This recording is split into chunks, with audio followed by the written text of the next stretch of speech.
আল্লাহর নবী হযরত মূসার ভিতরে কৌতূহল জাগলো। আশ্চর্য ব্যাপার, আমার সাথে খোসাই মানুষটা কিভাবে জান্নাতের সাথী হবে? মূসা আলাইহিস সালাম তলব করতে করতে ওই খোসাইয়ের বাড়িতে গেলেন। খোসাইয়ের বাড়িতে যাইয়া দেখেন ওই খোসাই তার গোশত বিক্রয় করে, তার বাড়িতে সে গোশত ভালো করে রান্না বাড়া করে, তার মাতা পিতাকে আদরের সাথে মা বাপ যেভাবে তার সন্তানের মুখে লুকমা উঠাইয়া দেয়, সে তার মাতা পিতার মুখের মধ্যে লুকমা উঠাইয়া দিচ্ছে। আল্লাহর নবী হযরত মূসা আলাইহিস সালাতু ওয়াস সালাম যখন একটু উকি মারি দেখলেন, দেখার সাথে সাথে ওই দুই বৃদ্ধ নারী আর পুরুষ তথা খোসাইয়ের মা আর বাবা ইন্তেকাল করে গেলেন, ইন্তেকাল করে ফেললেন। আল্লাহর নবীর ওই জান্নাতের সাথী খোসাই মানুষটা হযরত মূসা আলাইহিস সালামের দিকে তাকিয়ে বলতেছে, ওগো আল্লাহর পয়গম্বর, ওগো মূসা, ও ভাই আপনি কি মূসা? আপনি কি পয়গম্বর মূসা কালিমুল্লাহ? আল্লাহর নবী মূসা বলেন, হ্যাঁ হ্যাঁ আমি মূসা, তুমি কিভাবে জানলা? এবার ওই ব্যক্তি বলতেছে, আমি আমার মাতা পিতার খেদমত করতেছি আর আমার বাবা আর মা আমার জন্য দোয়া করেছেন, আল্লাহ আমার সন্তানকে জমানার পয়গম্বর মূসার জান্নাতের সাথী বানাইয়া দাও, আর আমাদেরকে মূসা আলাইহিস সালামের সাথে সাক্ষাৎ না করাইয়া মৃত্যু দিও না। যেহেতু আজকে তোমার সাক্ষাতের পর আমার মাতা পিতা ইন্তেকাল হয়ে গেছেন, আমার মাতা পিতা চলে গেছেন, আমার বুঝতে বাকি না তুমি আল্লাহর পয়গম্বর মূসা। আল্লাহর পয়গম্বর মূসা আলাইহিস সালাম বললেন, হ্যাঁ হ্যাঁ যুবক আমি মূসা। তাহলে শুনো, তুমি তোমার বাবা এবং মার যে খেদমত করেছিলে রে যুবক, আল্লাহ তাআলা তোমার মা এবং বাবার দ্বিতীয় দোয়া যেটা ছিল তুমি জান্নাতে মূসা পয়গম্বরের সাথী হবা, আল্লাহ তাআলা আমাকে ওহী নাযিল করে জানাইয়া দিলেন। আমি আল্লাহ তাআলার কাছে জানতে চাচ্ছিলাম, আল্লাহ তাআলা আমাকে জানাইয়া দিয়েছেন তুমি আমার জান্নাতের সাথী। নবীর সাথী হয়ে গেলে একজন খোসাই মানুষ কিসের কারণে? বাবা এবং মার খেদমত করে তাদের সন্তুষ্টি লাভ করার কারণে। আজকে আমাদের সমাজের যুবকরা, আজকে আমাদের সমাজের কিছু মানুষরা আছে, তাদের মাতা পিতার হক আদায় করতে পারে না, মাতা পিতার সাথে সম্পর্ক বজায় রাখতে পারে না, মাতা পিতার সাথে সুন্দর আচরণ করতে পারে না। আল্লাহর নবী বলেন, যে তার আত্মীয়তার সাথে সম্পর্ক বজায় রাখবে তার রিজিকের মধ্যে প্রশস্ততা লাভ করবে। যে তার আত্মীয় স্বজনের সাথে সুন্দর আচরণ করবে, ভালো ব্যবহার করবে, আল্লাহ তাআলা তার আয়ু বৃদ্ধি করে দিবেন, তার হায়াতের মধ্যে বরকত দিবেন। মুহতারাম হাজিরিনে কেরাম, আত্মীয়দের মধ্যে সবচেয়ে শ্রেষ্ঠ আত্মীয়কে, সবচেয়ে উত্তম আত্মীয়কে, সবচেয়ে নিকটবর্তী আত্মীয়কে মা এবং বাবা। পৃথিবীর যত মানুষ আছে সব মানুষ স্বার্থের কারণে ভালোবাসে, বন্ধু বন্ধুকে স্বার্থের কারণে ভালোবাসে, স্ত্রী স্বামীকে স্বার্থের কারণে ভালোবাসে, বন্ধু বন্ধুকে স্বার্থের কারণে ভালোবাসে। কিন্তু পৃথিবীর দুজন মানুষ আছে যারা কোনো স্বার্থের কারণে ভালোবাসে না, স্বয়ং রব্বুল আলামিনের প্রদত্ত ভালোবাসা থেকে তারা ভালোবাসে। এই দুইজন মানুষ হলো মা আর বাবা। মা এবং বাবা। আজকের পৃথিবীতে বাবা মার নাফরমানি সবচাইতে বেশি চলতেছে, অথচ যুবকেরা বড় করে শুনো, আল্লাহর নবী কি বলেছেন? বাইহাকির riwayat, আল্লাহর নবীর সাহাবী হযরত আব্দুল্লাহ ইবনে আব্বাস বলেন, قال رسول الله صلى الله عليه وسلم ما من ولد بار ينظر إلى والديه। আল্লাহর নবী বলেন, যে নেককার সন্তান, যে বাধ্য সন্তান তার মাতা পিতার চেহারার দিকে নজরাত রাহমাতিন, যে সন্তান তার মাতা পিতার চেহারার দিকে রহমতের নজরে, দয়ার নজরে, মায়ার নজরে তাকাবে, ইল্লা কাতাবাল্লাহু লাহু বিকুল্লি নজরাতিন হাজ্জাতাম মাবরুরা।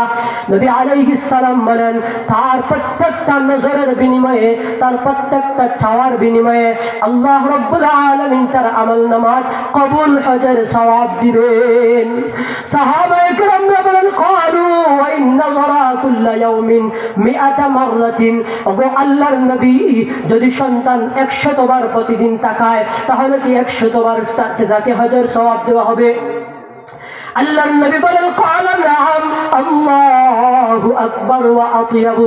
সাহাবায়ে কেরাম শুনে শুনে ভালো করে শুনো, হ্যাঁ হ্যাঁ তার আমল নামাজ আল্লাহ তাআলা 100,000 সওয়াব দিয়ে দিবেন। কত সুন্দর কথা, কত সুন্দর। মানুষ বহুত টাকা হজ করিয়া হজ কবুল হচ্ছে কিনা জানা যায় না। বহুত মানুষ হজ করতেছে, হজ কবুল হলো কিনা হলো না বোঝা যায় না, জানা যায় না। কিন্তু মাতা পিতার চেহারার দিকে তাকাইলে রাসূল বলেছেন তোমার আমল নামার মধ্যে আল্লাহ কবুল হজের সওয়াব দিবে। এজন্যই মাতা পিতার সাথে সুন্দর আচরণ। এবার আসেন, মাতা পিতার মধ্যে সবচেয়ে কে একটা প্রশ্ন থাকতে পারে, মা এবং বাবা দুজনের মধ্যে কার সাথে সুন্দর আচরণ সবথেকে বেশি করে? এই প্রশ্নটা সাহাবায়ে কেরাম রাসূলকে করেছিলেন। রাসূলের সাহাবী বলেন মান আহাক্কু বিহুসনি সাহাবাতি, আল্লাহর নবী আমার সবচাইতে ভালো ব্যবহারের হকদার কে হবে? আল্লাহর নবী বলেন ক্বালা উম্মুকা, তোমার মা। সাহাবী আবার বলেন ক্বালা সুম্মা মান? রাসূল বলেন ক্বালা উম্মুকা। সাহাবী আবার বলেন তারপর কি? আল্লাহর নবী বলেন ক্বালা উম্মুকা।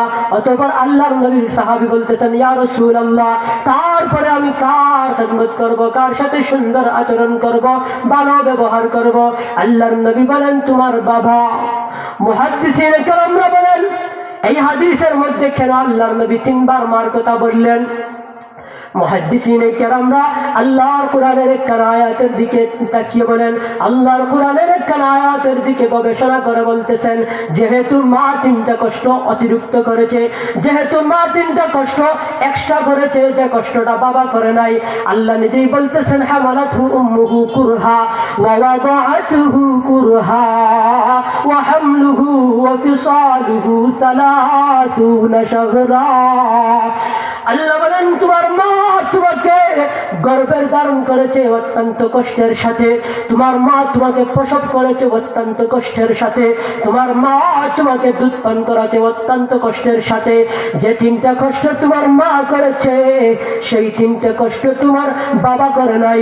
শুধু তোমার বাবা না, পৃথিবীর কোনো বাবা করে না। এজন্য আল্লাহর নবী বলেছেন মার খিদমত করতে হবে বেশি, মার সাথে সবচেয়ে ভালো ব্যবহার করতে হবে। এবার মুহাদ্দিসিনে কেরামরা আরেকটা কথা বলেন যে মার সাথে কেন ভালো ব্যবহার করব? আল্লাহর নবীর সাহাবায়ে কেরাম যখন আল্লাহর নবীর কাছে বললেন আল্লাহর নবী কেন মার কথা বললেন, মুহাদ্দিসিনে কেরাম আরেকটা কারণ বলেছেন বাবার তুলনায় মা দুর্বল বেশি। বাবার তুলনায় মা দুর্বল বেশি। বাবাকে যখন আপনি কিছু বলবেন, বাবা কুদাম দিলে দমক দিলে আপনি চলে যাবেন, কিন্তু মা দমক দিলে মার কাছে বসে আবার তর্ক করা যায়। এজন্যই মা দুর্বল। মা জাতিদেরকে আল্লাহ এমনিতেই দুর্বল করে বানিয়েছে, এদের খেদমতের অধিকার বেশি। ইসলাম সবচেয়ে বেশি নারীদেরকে সম্মান দিয়েছে। এজন্যই তো বলতেছেন আল জান্নাতু তাহতা আকদামিল উম্মাহাত। অতীতে আমরা স্লোগান শুনেছি নারী পুরুষের সমান অধিকার হক। আরে ব্যাখ্যান মূর্খ, আল্লাহ তো নারীর মর্যাদা পুরুষের চাইতে বেশি দিয়েছেন।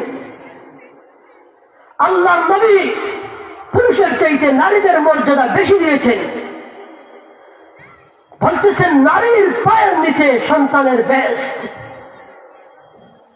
আজকে আমাদেরকে আলতু ফালতু গান শোনানো হচ্ছে, লেকচার শোনানো হচ্ছে যে নারী পুরুষের সমান অধিকার হোক। ইসলাম তো নারীর মর্যাদা পুরুষের চেয়ে বেশি দিচ্ছে। এজন্যই মা বাবার সাথে সুন্দর আচরণ করতে হবে।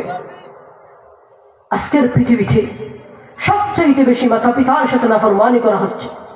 সন্তান স্ত্রী নিয়ে আলাদা হয়ে যাচ্ছে, স্ত্রী নিয়ে বাইরে চলে যাচ্ছে, স্ত্রী নিয়ে বাসা দিয়ে থাকতেছে, মার খেদমত করতেছে না।